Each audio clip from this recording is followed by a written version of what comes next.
가정예배 말씀 제목 기도는 응답된다.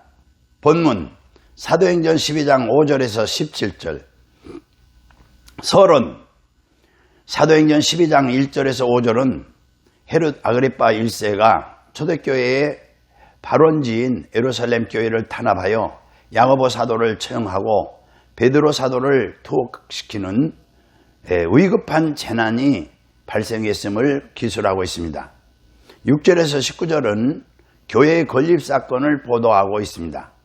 후반부 20절에서 25절은 예루살렘 교회를 탄압하고 심지어 우상숭배자들로부터 신으로 추앙되며 교만했던 헤롯이 급사한 반면 탄압받던 초대교회가 더욱 굳건히 부흥하는 사건을 대조적으로 기술하고 있습니다. 더불어 바울이 다시 안디옥으로 귀환한 사건을 통해서 이후 기술될 바울의 사역의 시작을 소개하는 것입니다. 첫째, 6절에 베드로는 지금 어떤 상황입니까? 헤롯이 잡아내려고 하는 그 전날 밤에 베드로가 두 군인 틈에서 두 쇠사슬에 매여 누워 자는데 파수꾼들이 문 밖에서 옥을 지키더니 7절에서 8절에 천사가 나타나 한 일은 무엇입니까? 호련히 주의 사자가 나타나며 옥중의 광채가 빛나며 또 베드로의 옆구리를 쳐 깨워 이르되 급히 일어나라 하니 쇠사슬이 그 손에서 벗어지더라. 천사가 이르되 띠를 띠고 신을 신으라 하거늘 베드로가 그대로 하니 천사가 또 이르되 겉옷을 입고 따라오라 한데 10절에서 11절에 베드로는 어떻게 됩니까? 이에 첫째와 둘째 파수를 지나 시내로 통한 쇠문에 이르니 문이 저절로 열리는지라. 나와서 한 거리를 지나매 천사가 곧 떠나더라. 이에 베드로가 정신이 들어 이르되 내가 이제야 참으로 주께서 그의 천사를 보내어 나를 헤롯의 손과 유대 백성의 모든 기대에서 벗어나게 하신 줄 알겠노라 하여 베드로는 헤롯이 처형하기 전날 밤 두 군사 틈에서 쇠사슬에 매여 누워 자고 있었습니다. 이때는 6월절 밤인데 노마식 투옥 방법으로 잠잘 때 손에 착고를 채운 채 뒤에 옥에 가뒀습니다.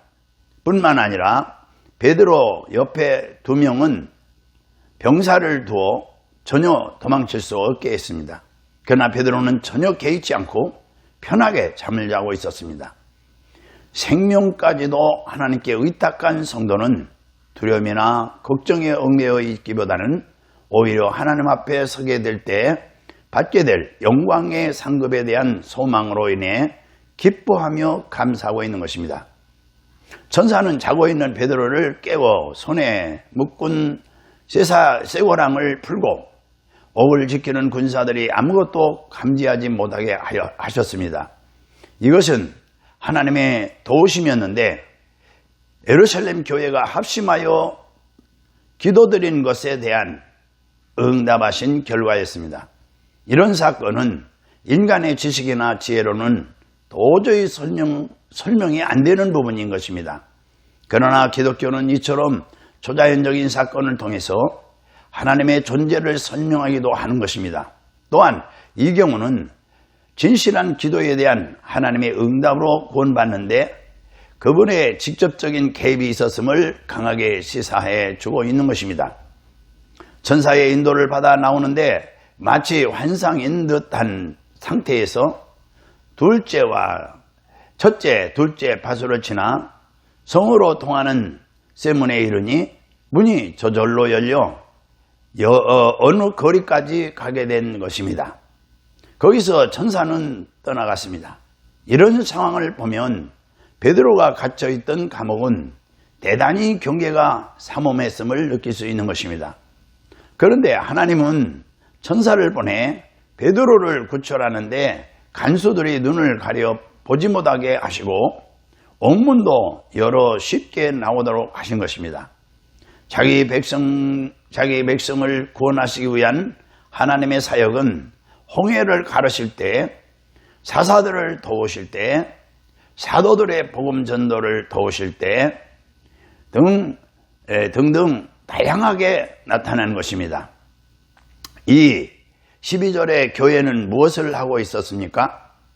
깨닫고 마가라 하는 요한의 어머니 마리아의 집에 가니 여러 사람이 거기에 모여 기도하고 있더라고 했습니다.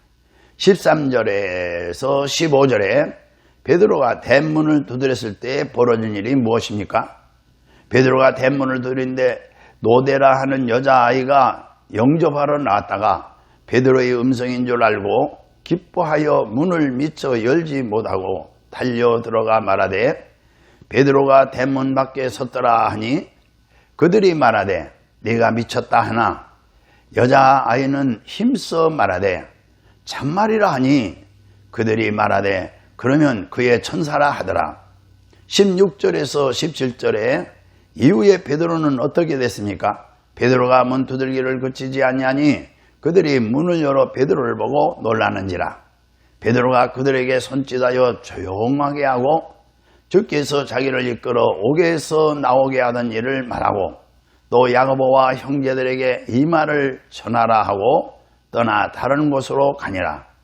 베드로는 밤에 자신을 위해 성도들이 모여 기도하고 있던 마가 요한의 어머니 마리아의 집으로 간 것입니다. 일반적으로 이 집은 그리스도의 마지막 만찬이 있었던 곳으로 알려져 있고 예루살렘 교회의 중심이 된 곳이었습니다. 이 집에 이르렀을 때에 노대라 하는 여자아이가 베드로의 음성을 듣고 기도하던 사람들에게 베드로의 생환을 알렸지만 그들은 믿지 못하고 계집아이가 헛것을 들었다고 한 것입니다. 여기에서 사실적인 믿음과 추상적인 믿음의 차이를 발견하게 되는 것입니다. 노대는 베드로의 음성을 듣고 기도 응답으로 인한 그의 생환을 알았으나 기도하던 자들은 베드로가 살아 돌아오는 것이 소원이었던 반면 의심도 하고 있었던 것입니다. 오늘날 많은 성도들의 신앙생활에도 이와 유사한 면이 많은 것입니다. 곧 하나님께 기도하면서 그것에 대한 확신이 있다고는 하지만 실제로 어떤 상황에 직면하게 되면 의심을 갖게 되는 것입니다.